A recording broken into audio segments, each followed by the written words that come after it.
Now, Channel 4 has launched a protest against the appointment of 4 white directors to its board in a row, of course, over ethnic diversity.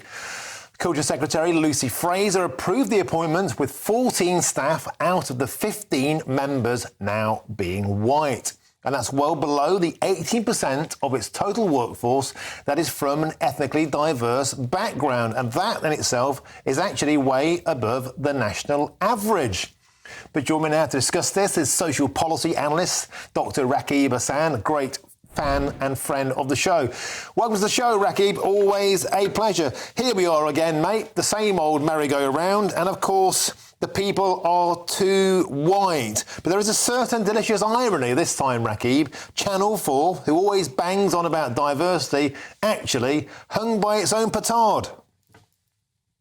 Oh, no, absolutely. And we've seen similar dynamics at The Guardian as well, where employees in the past have complained about how exclusionary The Guardian is, or the lack of inclusivity in terms of how it runs its organisation internally. So you can see here that Channel 4 is very much being hoisted by its own identitarian petard.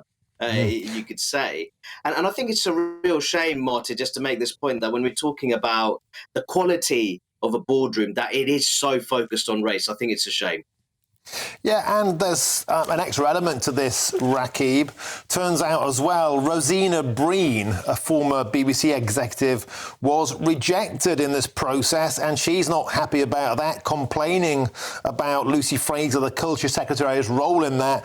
Are we really getting towards a point, Rakib, do you think, where we have to apologise for every time an ethnic candidate doesn't make the grade, or kind of grovel or sack somebody if a white person gets the job?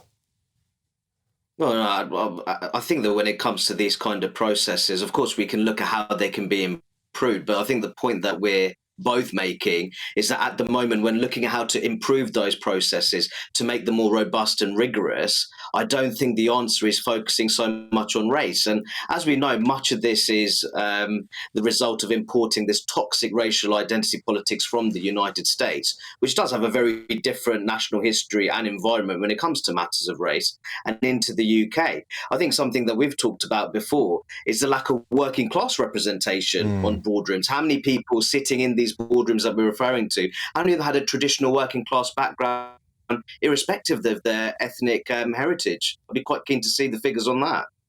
Well, I think we know the answer to that, and I think we know the answer to the diversity of politics within Channel 4. Not that diverse, I would say, but of course, people would argue with some justification. Of course, it is healthy, it is appropriate to have a diverse workforce, no matter how you measure it, Rakib, whether it's politically, whether it's class, or whether it is indeed ethnicity. But do you think this is just another indication of the fact, actually, diversity simply means less white people?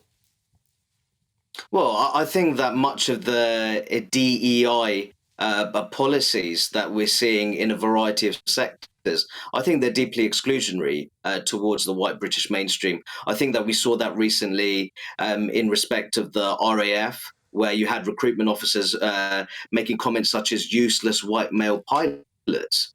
If we want true diversity, equality and inclusion, then that has to be a considered and measured approach towards all groups in society, of course, including the white British mainstream. But the reality is, Martin, when we're looking at DEI, much of it doesn't really promote diversity of thought.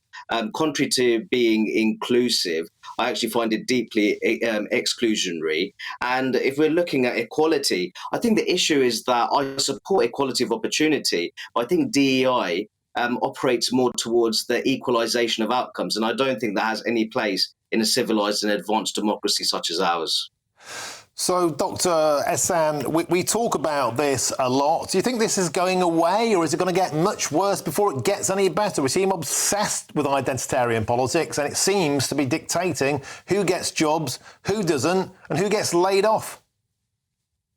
Well, I think that it's reached a very advanced point, far too advanced for my liking. But I do think that there's a counter challenge, and I think channels such as GB News play an important part in that. And I think many people who I'd consider to be sensible liberal leftists, I think even they're beginning to wake up now to the toxicity of DEI, the fact that it can be incredibly alienating towards a variety of people. And they also understand if you really want to make genuine progress on matters of anti-racism, if you want to live in a society which is truly meritocratic, which is defined by equality of opportunity, then you need to build allies in the white British mainstream. And alienating the largest ethnic group and large swathes of it is not the way forwards.